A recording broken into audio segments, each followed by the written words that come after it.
ठीक है। तो माइनिंग और क्वेरिंग में झारखंड, उड़ीसा, डिफॉरेस्टेशन में एमपी, ओवरग्रेजिंग में नॉर्थ इंडिया। और ये सब कभी बेटा याद नहीं होंगे, केवल समझकर ही पॉसिबल है कि तुम इस तरह लिख सको। ठीक है, तो जरूर सोचना है कि क्यों ये आंसर मैम ने दिया है। गुजरात राजस्थान में संगमरमर लाइमस्टोन सबसे ज्यादा मिलता है, तो ये गुजरात और राजस्थान इसका एग्जांपल हो गया। उसके अलावा इंडस्ट्रीज में मुंबई, अहमदाबाद, जो भी तुम्हें अच्छा रीजन याद आता हो, इंडस्ट्रियल रीजन, नोएडा, वो सब लिख दो, हो जाएगा। मैम वाटर लॉगिंग का क्या होगा? कुछ नहीं, वाटर लॉगिंग तो हर जगह हो रही है, जहां भी खेत में ज्यादा पानी भर दोगे हो जाएगा। और cement factories? Not important. Okay ma'am.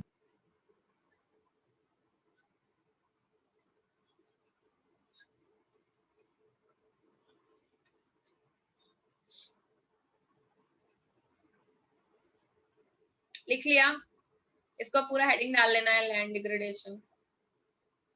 हम ये लिख सकते हैं कि जैसे राजस्थान या जितने भी डेजर्टेड एरियाज हैं, वहां पे अगर हम सैंडस्टॉर्म्स पे वेजिटेशन नहीं करेंगे तो सैंड उड़ उड़ के और फर्दर लैंड डिग्रेड कर सकती है, सैंडस्टॉर्म्स कॉज कर सकती है। सैंड पे कैसे वेजिटेशन उगाओगे बेटा?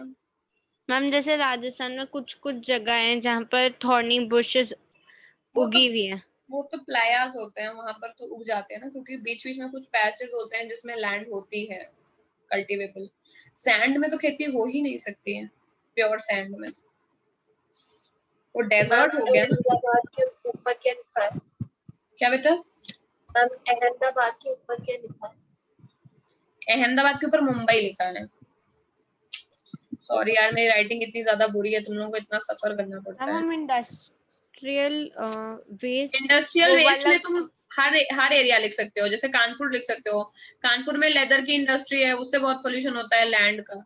उसके अलावा मुंबई में ऐसे ऑयल इंडस्ट्री है, वहां पर भी होता है। उसके अलावा जो भी रीजन बड़े महानगर है, कैलकाटा लिख सकते हो, जूट वाला वहां पर होता है, जूट के चक्कर में बहुत नुकसान होता है वहां पर। ठीक है, फाइबर जहां पर ऐसे, कॉटन में डेक्कन, बहुत सारी इंडस्ट्रीज तो पता होंगी ना कहाँ कहाँ लगी है उसमें। हम जो स्मेल्टिंग के बाद वेस्ट बच जाता है वो भी इंडस्ट्रियल वेस्ट में आएगा ना? हाँ, वो भी उसी में। तो केमिकल फैक्ट्री से जो केमिकल वेस्ट निकलता है वो सब भी लैंड में ही लोग डालते हैं, क्योंकि अभी बहुत ज्यादा स्ट्रिक्ट कर दिया जाता है जब वाटर वाले रूल्स ना, कि पानी में आप नहीं छोड़ सकते। उस केस में लोग फिर लैंड पे डालना शुरू कर देते, कहीं तो उन्हें वेस्ट डालना ही है। प्रोसेसिंग कोई वेस्ट की करना नहीं चाहता है इंडिया में, क्योंकि प्रोसेसिंग की उसमें नया पैसा लगेगा, समझ गए? तो उन्होंने अपने काम का आइटम तो निकाल लिया जिसको मार्केट में बेचेंगे, जो बचा हुआ है उसको उनको प्रोसेस करना चाहिए, और ताकि वो एनवायरनमेंट को लॉस ना करे। बट कोई भी इंडस्ट्रियलिस्ट इंडिया में ही करता नहीं है। इसीलिए अभी रिसेंटली बात चल रही है कि एक लॉ लगाया जाएगा जिसका मतलब होगा पॉल्यूटर पेज प्रिंसिपल, मतलब जिसने पॉल्यूट किया है वो पैसा दे, समझ गए? जो भी एनवायरमेंटल लॉस हुआ है उसको डैमेज कंट्रोल का पैसा पॉल्यूटर पे करे।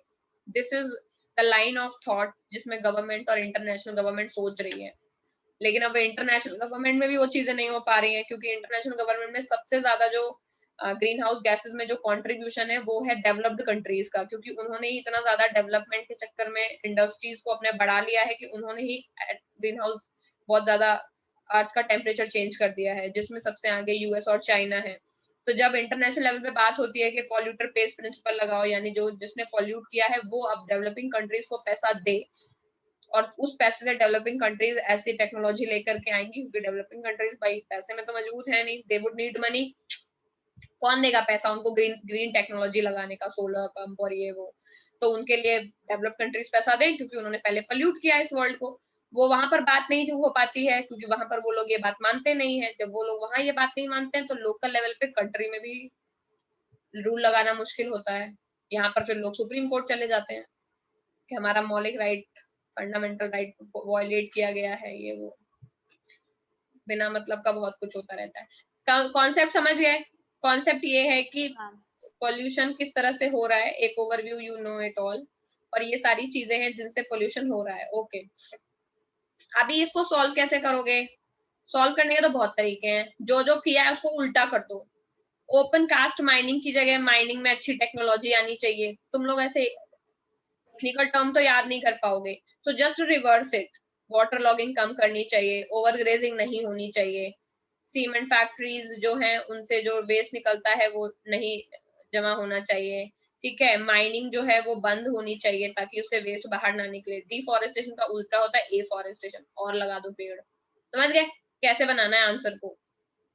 तो जो क्वेश्चन है, जो जो प्रॉब्लम है वही सोल्यूशन है, बस प्रॉब्लम को नेगेटिव करते जाओ। तो माइनिंग क्वेरिंग से अगर लॉस हो रहा है तो लिखो कि माइनिंग में बेटर टेक्नोलॉजी आनी चाहिए। तो answer would be, solution would be better technology in mining, afforestation, less grazing, less water logging, और रूल्स फॉर सीमेंट फैक्ट्रीज। नए रूल्स लाओ सीमेंट फैक्ट्रीज के लिए, क्यों इतना पोल्यूशन मचा रहे हैं ये लोग। Rules, better technology for limestone crushing industry, better technology for industrial waste reprocessing. जो इंडस्ट्रियल वेस्ट में वेस्ट हो रहा है उसको प्रोसेस करो प्रॉपर, है कि नहीं, ऐसे मत फेंको। तो ये आंसर हो जाएगा, कर लोगे? यस। तो ये पूरा 6 मार्क का क्वेश्चन हो गया। समबडी आस्क कैसे लैंड डिग्रेडेशन, इसमें से यही क्वेश्चन सबसे बड़ा यही बनता है, उसके अलावा सॉइल्स आती है और कुछ नहीं आता इसमें। वरना फिर अगर सबसे सस्ता क्वेश्चन तो वो वही देंगे कि रिसोर्स कितने टाइप पे होते हैं वो बता दो, वो तो बता ही दोगे। ओरिजिन के बेसिस पे, ओनरशिप के बेसिस पे वो पूछता है। ये पीछे वाला जो ये है ना, ये वाला क्वेश्चन ये नहीं आता, और तुम लोगों के टाइम में तो बिल्कुल भी नहीं आना चाहिए। गो कोरोना गो का टाइम है, लेकिन बाई चांस के लिए ये एकदम ये वाला जो पिक्चर है दिमाग में, इसको करके जाना एक बार, ठीक है। वैसे क्वेश्चन ऑप्शन में भी आते तो कर लोगे, बाई चांस के लिए बस एक बार फोटो देख के जाना। Okay, so soil as a resource, इसमें कुछ करना नहीं है, एक पैराग्राफ का है ये। तो सबको पता है कि ये 8th में भी था कि सॉइल का पूरा पिक्चर क्या होता है, यू नो इट ना। सॉइल का पिक्चर सबसे पहले तो टॉप सॉइल होता है, ठीक है। आप देखो एनसीईआरटी का हम फॉलो करते हैं, उस दिन हम डिस्कशन कर रहे थे बट मैंने शायद ध्यान नहीं दिया था। मैंने बताया था कि सॉइल एक रिन्यूएबल रिसोर्स है, बट देन फिर डिस्कशन हुआ, मैंने अच्छे से गूगल किया, काफी कुछ पढ़ने समझने के बाद मुझे समझ में आया कि दोनों में ही हो सकती है। बट इन्होंने एनसीईआरटी में छोटे बच्चों की तरह साफ साफ लिख दिया है कि सॉइल एक रिन्यूएबल रिसोर्स है। समझ गए? तुम्हें तुम्हारे सवाल का जवाब यही मिल गया है, ठीक है। सो जो चीज ऑलरेडी हम जानते थे वही चीज लिखी हुई है। अगर बाई चांस कभी एमसीक्यू में पूछ दे तो कंफ्यूजन नहीं हो जाना है हायर नॉलेज की वजह से, क्योंकि ज्यादा ज्ञान भी खतरनाक होता है कि नहीं, हम तो बहुत टेक्निकल जानते हैं, दोनों है। अगर उन्होंने पूछ दिया तो सीधे लिख देना कि रिन्यूएबल है, ठीक है, आ जाएगा वापस कुछ टाइम पे। It is a medium of plant growth and supports different type of living organism. Soil में केवल प्लांट तो उगते नहीं है, लिविंग ऑर्गेनिजम्स भी होते हैं। सॉइल एक लिविंग सिस्टम है, और डेड सिस्टम कोई ना बोल देना। कभी कभी क्वेश्चन एमसीक्यू में पूछेगा, कहता है कि सॉइल बताओ कौन सा सिस्टम है, तो कौन सा सिस्टम है? लिविंग, जिंदा। समझ गए? अगर ये मर जाएगा तो डेजर्ट हो जाएगा।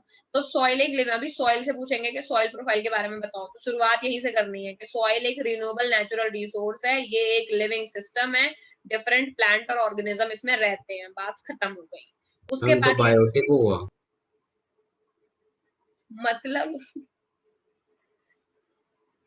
मतलब बायोटिक रिसोर्सेज हुआ, बायोटिक रिसोर्स के नहीं, वी कैन अंदर। नॉट से it like that, it's a combination resource ना, तभी क्लासिफाई नहीं किया बायोटिक में उन्होंने। लैंड को केवल नेचुरल रिसोर्स रखते हैं, हम ये नहीं बता सकते वो बायोटिक है, ए बायोटिक है। वही तो कह रहे, इतना टेक्निकलिटी में नहीं जाते हैं। जैसे उस दिन मैंने आंसर दिया था कि सॉइल रिन्यूएबल है, बट देन टेक्निकलिटी में गए तो कंफ्यूजन ही हुआ। आई डू नॉट वांट, तुम लोग पीएचडी करने बैठे नहीं हो, सिंपल सा है कि सॉइल एक रिन्यूएबल रिसोर्स है। 15-20 साल में या फर्टिलाइजर वगैरह थोड़ा टाइम दिया जाएगा तो अपने आप सेटल हो जाएगा, वापस आ जाएगा, ठीक है। टॉप सॉइल और अपर सॉइल, अभी सॉइल का ये वाला डायग्राम दिमाग में बस बैठा लेना है, क्योंकि ये चीज ऊपर लिखी हुई उन्होंने। सबसे नीचे होती है वो अनवेदर्ड रॉक होती है। क्यों होती है अनवेदर्ड रॉक? क्योंकि इसकी वेदरिंग नहीं हुई। वेदरिंग का मतलब क्या होता है? इरोजन, यानी ये वाली कोई टूट टूट के बाहर नहीं निकलती है ये रॉक, ये इंटैक्ट है एकदम। तो ये अनवेदर्ड रॉक है, पेरेंट रॉक है, बेड रॉक है। बेड रॉक क्यों? सबसे नीचे है, समझ रहे हो? बेड रॉक का मतलब सबसे नीचे बिछी हुई है जो, तो ये इसका नाम ऐसे पड़ा है। अगला है substratum weathered parent rock. Weathered क्यों? क्योंकि ये वो रॉक है जिससे सॉइल बनी है तुम्हारी, क्योंकि इसकी धीरे धीरे वेदरिंग हुई है, ये टूटी है और तब ऊपर की लेयर बनी है, समझ गए? तो ये वेदर्ड रॉक है। तो सबसे पहले पेरेंट बेड रॉक होती है, लेकिन पेरेंट रॉक अनवेदर्ड का कोई कॉम्बिनेशन नहीं पाया जाएगा सॉइल में। क्या पाया जाएगा? नहीं। अगर इस वाली सॉइल के बाद में लेट सपोज, अभी केमिकल एलिमेंट्स के में नहीं जाते, एबीसीडी ले लेते हैं। ये वाली सॉइल है, इसमें एबीसीडी पाया जा रहा है, ठीक है। अब इसमें बी है, सी है, इसमें ए है, डी है, और इसमें ई और एफ है, तो क्या ये ई और एफ इस एबीसीडी सॉइल में है? नहीं है, क्योंकि ये अनवेदर्ड है। जब इसकी वेदरिंग हुई ही नहीं तो ये पहुंचेगी कैसे सॉइल के अंदर, यानी ये टूटी ही नहीं है ये वाली रॉक, समझ गए? तो ये जो येलो वाली है वो है वेदर्ड पेरेंट रॉक, यानी एक्चुअल पेरेंट ये है जिसमें से वेदरिंग होकर टूट टूट के सॉइल बनी है। उसके ऊपर है सब soil, weathered rock and sand, silt, इसमें और जो चीज जमा हो जाती है उसको सब सॉइल बोलते हैं, ठीक है? ये उसके ऊपर वाली, यानी सबसे पहले होती है बेड रॉक, यानी जिसके ऊपर मतलब सबसे नीचे वाला पोर्शन ये है, उसके ऊपर है parent rock, but parent rock की वेदरिंग होती है, क्योंकि इसकी वेदरिंग होती है, इसी से टूट के बनी है, ठीक है? तो हर एक सॉइल की एक पेरेंट रॉक होती है जिससे वो टूट के बनी है, ठीक है? अगला होता है उसके ऊपर सब सॉइल। जब पेरेंट रॉक वाले मटेरियल में कुछ नया वेदर्ड रॉक और कहीं से उड़ के मिल गए हैं, कुछ सैंड मिल गया है, कुछ सिल्ट मिल गया है, क्ले मिल गया है, ये सब मिलके सब सॉइल बनाते हैं। और सब सॉइल के ऊपर वाली जो लेयर होती है उसको टॉप सॉइल बोलते हैं। टॉप सॉइल वो है जिसमें बीज बोया जाता है, समझ गए?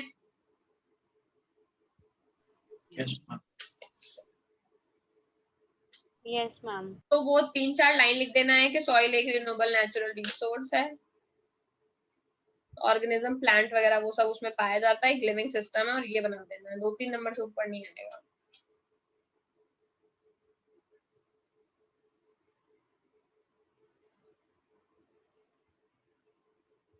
मैम जो एक्चुअल जो एबीसीडी सॉइल का जो पेरेंट रॉक है वो जो वेदर्ड पेरेंट रॉक होगा ना? हाँ, फंडा ये है कि ये सॉइल अगर एबीसीडी है तो इसमें से ए और डी आया है इसके पेरेंट रॉक की वजह से, और बी और सी आया है वेदरिंग और बाकी रॉक और सैंड वगैरह मिलके, समझ गए? ये कहने का मतलब है, यानी पेरेंट रॉक का कुछ ना, ये उस तरह से है, वो जीन एवोल्यूशन पढ़ा होगा ना तुमने कि पेरेंट के जीन्स तो आते हैं ना बच्चे में, तो बेसिकली ये वाला डीएनए और ये वाला डीएनए मैच करा देंगे अगर डीएनए टेस्टिंग हो गई सॉइल की, कि पेरेंट रॉक का डीएनए इसमें मिल जाएगा क्योंकि ये इसी का बच्चा है। लेकिन उसमें अपनी भी कुछ क्वालिटी है कि नहीं? तुम लोग एकदम एग्जैक्ट कॉपी तो नहीं हो ना मदर फादर की, मतलब डीएनए मैच करता है बट कुछ अपने क्वालिटीज भी तो लेके पैदा हुए हो, वरना तो फिर रेप्लिका होते जाएंगे एक दूसरे के, रेप्लिका तो है नहीं, कुछ अपनी क्वालिटीज भी हैं, तो ये अपनी वाली क्वालिटीज है, सब सॉइल की वजह से हैं।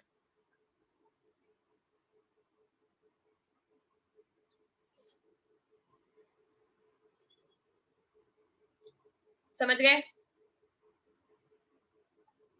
Yes ma'am. ठीक है, तो ये सॉइल यहाँ पर खत्म हो रहा है। इसके अलावा कुछ चीज एक्स्ट्रा अगर इसमें है देन कवर इट योरसेल्फ मेरी तरफ से, तो इसमें कुछ ऐसा बचा नहीं है। अभी इसके बाद वाला पेज हमने ऑलरेडी कर लिया था, ठीक है? हाँ, एक बात ये है कि सॉइल फॉर्मेशन के लिए क्या क्या चीजें चाहिए, तो जो फैक्टर हैं जो कि सॉइल फॉर्मेशन के लिए जरूरी है वो ये लिखे हुए हैं एक लाइन में: colour, thickness, texture, age, chemical and physical property. ये नोट कर लेना, कभी कभी पूछ लेते हैं सॉइल के फैक्टर्स बताओ, एक लाइन में भी अगर पूछ लिया, एक नंबर में भी, तो फिर वहां पर फिर क्या फायदा? तो factors responsible for the soil का जो फॉर्मेशन है, कलर है, थिकनेस है, टेक्सचर है, एज है, केमिकल और फिजिकल, ये सारी प्रॉपर्टी देखेंगे तब फिर हमें पता चलेगा कि सॉइल कैसी है, ठीक है? अब उसी बेसिस पे क्लासिफाई किया है उन्होंने सॉइल को, समझ गए? यानी ये फैक्टर के बेसिस पे, इन सारे फैक्टर को जज करके ये सॉइल क्लासिफाई की गई है फिर, कि क्या उसका टेक्सचर है, क्या कलर है, कितना एज है, क्या केमिकल फिजिकल प्रॉपर्टी है, इस सारी चीजों को चेक करके ही हमने क्लासिफाई किया है सॉइल्स को। तो फिर जब इन सारी चीजों को देखा गया तो कितने तरह की, 5-6 तरह की सॉइल हमको मिली। उसमें हमने एलुवियल चेक कर ली, ब्लैक चेक कर ली।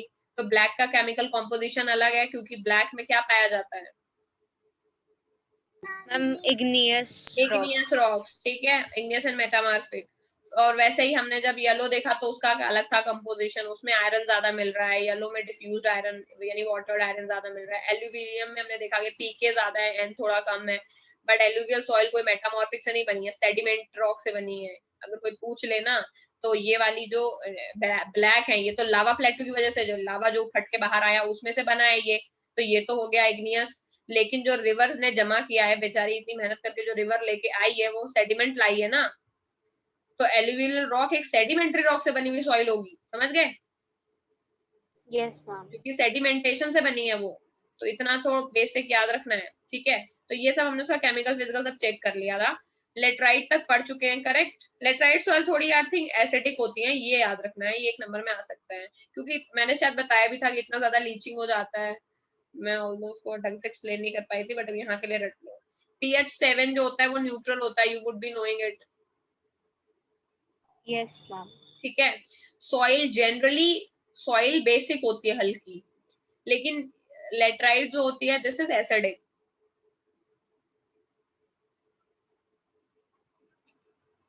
हल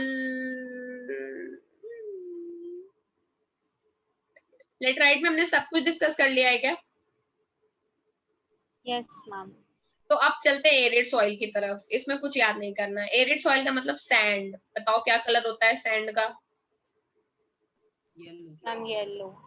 अरे येलो होती है सैंड। मोरंग नहीं देखी तुम लोगों मैम ने? Brown. Red to ma'am brown colour की होती है, सैंडी टेक्सचर होती है, सैलाइन नेचर होती है, सॉल्ट पाया जाता है ना इनमें कई सारा, तो सैलाइन नेचर होती है। इतना तो कर लोगे। कॉमन सॉल्ट ऑब्टेन किया जाता है वो ऑपरेटिंग वाटर। इतना ज्यादा सॉल्ट कंटेंट हाई होता है इसमें कि बहुत जगह पे जब वाटर को इवेपोरेट कर दो नीचे सॉइल मिलता है। ड्राई क्लाइमेट होती है, हाई टेम्परेचर होता है। अरे ये सब राजस्थान की कैरेक्टरिस्टिक हैं, कर लोगे ना? तो राजस्थान को याद करना है एरिड सॉइल में। Dry climate, high temperature, Sandy होती है क्योंकि बहुत सैंड पाई जाती है, और ब्राउन कलर की होती है। कर लोगे? इसमें क्या होता है? वही जो तुम लोग फेंक फेंक एक दूसरे को मारते हो, कंकड़। इसमें सबसे ज्यादा कंकड़ पाया जाता है। कंकड़ ही टर्म है एकदम यहाँ। अभी क्या है, अभी लेकिन बोलेंगे अब इसको जानबूझ करके अगर हमें करना ही है कि कुछ ना कुछ इसमें हम कर दे, तो इसमें और क्या नहीं पाया जाएगा? मॉइस्चर नहीं पाया जाता, ह्यूमस नहीं पाया जाता। जब पेड़ ही नहीं है तो पत्ते कहाँ से गिरेंगे, और जब बारिश नहीं हो रही तो मॉइस्चर कहाँ से आएगा? समझ गए? रेगिस्तान में जब पेड़ नहीं है तो ह्यूमस कहाँ से आएगा? तो पेड़ पत्ते कुछ गिरते नहीं, ह्यूमस बनता नहीं है, मॉइस्चर है नहीं क्योंकि बारिश ही नहीं होती है। कंकड़ अलग से है यहाँ पर। लेकिन अगर बहुत कोशिश करोगे तो बहुत इरिगेशन करना पड़ेगा, फिर उसको कल्टीवेबल करेंगे, तब जाके इसमें कोर्स मील वगैरह उतरेगा, और बहुत लंबा प्रोसेस है वो। ठीक है। तो ये ऐसा नहीं है कि बिल्कुल भी ये यूज नहीं हो सकती हैं। ठीक है, मतलब थोड़ा बहुत मेहनत करेंगे तो मे बी पॉसिबल होगा, बट इतनी मेहनत एक्सट्रीम इमरजेंसी में ही की जा सकती है। ठीक है। तो कल्टीवेबल बनाई जा सकती है, प्रॉपर इरिगेशन अगर दिया जाए तो। अगला है फॉरेस्ट सॉइल। हमें पहले से ही पता था कि माउंटेन वाली रीजन की जो सॉइल होती है उसको हम फॉरेस्ट सॉइल बोलते हैं, करेक्ट। हर जगह का जो सॉइल होता है वो माउंटेन के हिसाब से डिपेंड करता है। जिस तरह के माउंटेन के आसपास का एनवायरनमेंट होगा वैसी सॉइल होगी उसकी। ठीक है। जनरली ये सिल्टी होती हैं और लोमी होती हैं। सिल्टी मतलब सिल्ट होती है इनमें थोड़ी, जैसे गैंगेटिक सॉइल में भी सिल्ट पाई जाती है, इसमें भी सिल्ट पाई जाती है फॉरेस्ट सॉइल में, क्योंकि कहीं ना कहीं माउंटेन रीजन में भी तो रिवर बहती हुई चली आ रही होती है, करेक्ट। माउंटेन से रिवर नीचे नीचे आती है, तो इनिशियली फॉरेस्ट वाली सॉइल में भी सिल्ट पाया ही जाता है। Getting my point? समझ पा रहे हो? अरे जो रिवर होती है वो माउंटेन से चल रही है, तो वो अपने साथ में सिल्ट वहीं से लाई होगी, तभी तो उसने प्लेन पे इकट्ठा किया ना। तो थोड़ा थोड़ा माउंटेन पे भी छोड़ती हुई चली आई, ऐसा याद करना है। तो ये सिल्टी होती है नेचर की। लोमी होती है। लोमी कौन सी सॉइल होती है? लोमी से क्या समझते हो? मैम जिसके पार्टिकल्स बहुत लूज हो। करेक्ट। लूज तो नहीं, बट आई थिंक मैम उल्टा बोल रही हूँ सैंडी शायद। और सैंडी और क्ले के बीच में। क्ले की तरह होती है। लोमी का मतलब थोड़ी क्ले ही है, समझ गए? बट क्ले जितनी पास पास नहीं है, क्ले से थोड़ा क्ले ही जैसी होगी वो सॉइल। ठीक है। हल्का क्ले क्ले है, जैसे क्ले मतलब खड़िया, समझते हो ना? क्ले क्ले तो बहुत चिकनी होती है, उसमें हल्का सैंड मिला दोगे तो लोमी बन जाएगी। ठीक है। तो लोमी एक तरह का टाइप है सॉइल का। ठीक है। हाँ सही कह रहे हैं। Loamy soil is a sand, silt और क्ले, इन तीन को मिला देंगे तो लोमी बन जाएगी। तो लोमी का मतलब इसमें सिल्ट भी है, सैंड भी है और क्ले भी है। तो सिल्ट तो ऑलरेडी लिखा है, क्ले और थोड़ा सैंड मिला दो तो लोमी बन जाएगी। तो ये भी पानी से गीली हो जाती है। ठीक है। ब्लैक सॉइल स्टिकी होती है, उसमें बहुत ज्यादा पानी वो इकट्ठा कर सकती है, तो बहुत ज्यादा पानी डालोगे तो वो स्टिकी हो जाती है। अरे ये टर्म याद रखने हैं, भूल नहीं जाना है। अब टर्म नहीं याद आ रहा कि फॉरेस्ट सॉइल को डिस्क्राइब कैसे करें, तो लोमी और सिल्टी होती है। इसीलिए बार बार पढ़ना होता है, क्योंकि हम समझ तो एक बार में जाते हैं, लेकिन लिखने के लिए we need proper terms English के। ठीक है। बस खत्म हो गया। ये वाली सॉइल कहाँ पाई जाएगी? हिमालयाज में। बहुत है, इससे ज्यादा नहीं आएगा इसमें। अगला हम इरोजन पढ़ रहे हैं, सॉइल इरोजन और सॉइल कंजर्वेशन। सॉइल इरोजन क्या है? Glowing away of ma'am soil by soil का हट जा लेयर ऑफ सॉइल। उड़ ठीक जाना है, सॉइल का। सॉइल इरोजन का मतलब होता है कि जब वॉशिंग डाउन यानी टॉप सॉइल जो होती है, जब उसका वॉशिंग डाउन हो जाता है तो उसको हम सॉइल इरोजन बोलते हैं। ठीक है, the processes of formation and erosion go on simultaneously and generally there is a balance between two. जानने का अब इसके रीजन है सॉइल इरोजन के, क्या है? वही सेम जो पिछले लैंड डिग्रेडेशन के थे। अरे कर लोगे, सॉइल और लैंड सेम ही तो है, तो सॉइल डिग्रेडेशन के जो रीजन थे वही इसके भी थे, लेकिन एक आधी चीज और भी इसमें ऐड करनी है, ग्लेशियर और विंड और वाटर, ये ऐड कर लेना। Yes ma'am. ये पढ़ा होगा ना बचपन वाले में कि विंड उड़ती है, हवा उड़ा ले जाती है, सॉइल इरोजन होता है। फिर ग्लेशियर में से ग्लेशियर्स चलते रहते हैं तो ग्लेशियर अपने साथ में ग्लेशियर जो रिवर्स होती हैं वो भी सब सेडिमेंट बहा ले जाती है, तो वो इरोजन कर देती हैं।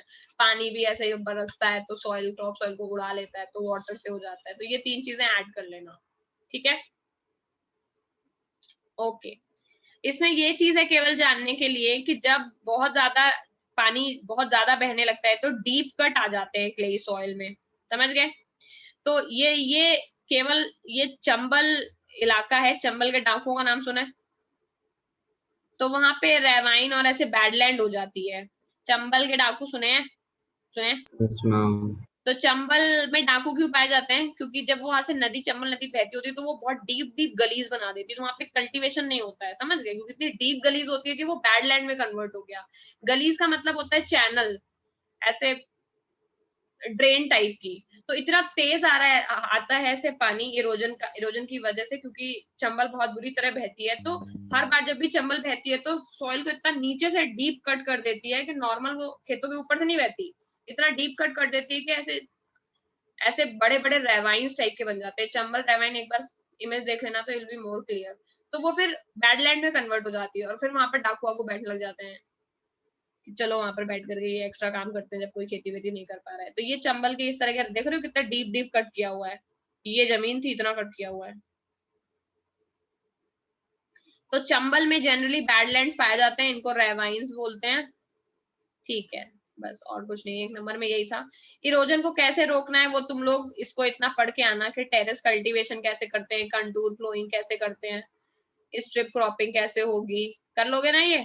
शेल्टर बेल्ट ये मैंने अंडरलाइन कर दिए क्योंकि ये रीजन है कि कैसे हम सॉइल इरोजन रोकेंगे। तो contour flowing, terrace cultivation, strip and shelter belt, ये 4 इसमें से लिख लेना। प्लांटिंग लाइन ऑफ ट्रीज ये भी है, ठीक है? तो शेल्टर बेल्ट्स का ये वैसे planting line of trees he shelter belt है, बट ये कर लेना। तो 1, 2, 3 एंड 4 तो 4 तरीके हो गए सॉइल इरोजन को रोकने के। सॉइल इरोजन पे भी कर लोगे आई थिंक शॉर्ट पैराग्राफ के सॉइल इरोजन क्या होता है। गलीज और बैडलैंड बनती हैं जब बहुत बुरा इरोजन होता है, और ऐसी बैडलैंड चंबल में पाई जाती हैं। अगला इसको सही कैसे करेंगे? Contour flowing, terrace farming, strip cropping, shelter belt, हो गया खत्म, समझ गए? ठीक है, तो आई थिंक ये क्वेश्चंस तुम लोग ये सारे कर लोगे। जितना हमने पढ़ा उस नॉलेज में हम 2 मिनट में केवल ये चेक करते हैं कि हमें एमसीक्यूज आए या नहीं, उससे हमें पता चल जाएगा। Which of the following is iron ore, कौन सा रिसोर्स है? अगला, अरे समझ आ गया ना? पहला iron. yes ma'am yes ma'am अगला, under which of the following type tidal energy can not be put, tidal energy किसमें नहीं रखी जा सकती है? human made correct. Which of the following is the main cause of land degradation? Main cause overgrazing over irrigation, deforestation. अरे जो obvious है उसको छोड़ दे रहे, कुछ और कर दे रहे हैं। मेन कॉज डिफॉरेस्टेशन है, ये सब साइड वाले हैं। Which one of the following states that terrace cultivation? Ma'am ma'am उसमें पंजाब में बोला है ना? सॉरी मेन ये तो मैंने पढ़ा ही नहीं। पंजाब में है तो पंजाब में it will be irrigation. Over irrigation, ठीक है। In which of the following states are terrace cultivation practised? Uttarakhand. Uttarakhand, बाकी सारे प्लेन है, केवल यही दिया हुआ है जहां पर पहाड़ है। और टेरेस कल्टीवेशन तो पहाड़ों पर ही हो सकती है कि नहीं? ये वाला ऐसा पहाड़ है और इसको ऐसे टेरेस में कन्वर्ट कर दिया ताकि पानी ज्यादा स्लोप से ना बहे और वो इरोजन ना हो। In which of the following state black soil is prominently found? Maharashtra. Answer Maharashtra. Maharashtra. ठीक है, तो यानी कि अभी मोरोटो में सब चीजें इसमें ठीक ठीक आ गई हैं। क्वेश्चन कर लेना, कोई डाउट हो नेक्स्ट क्लास में पूछ लेना, ठीक है?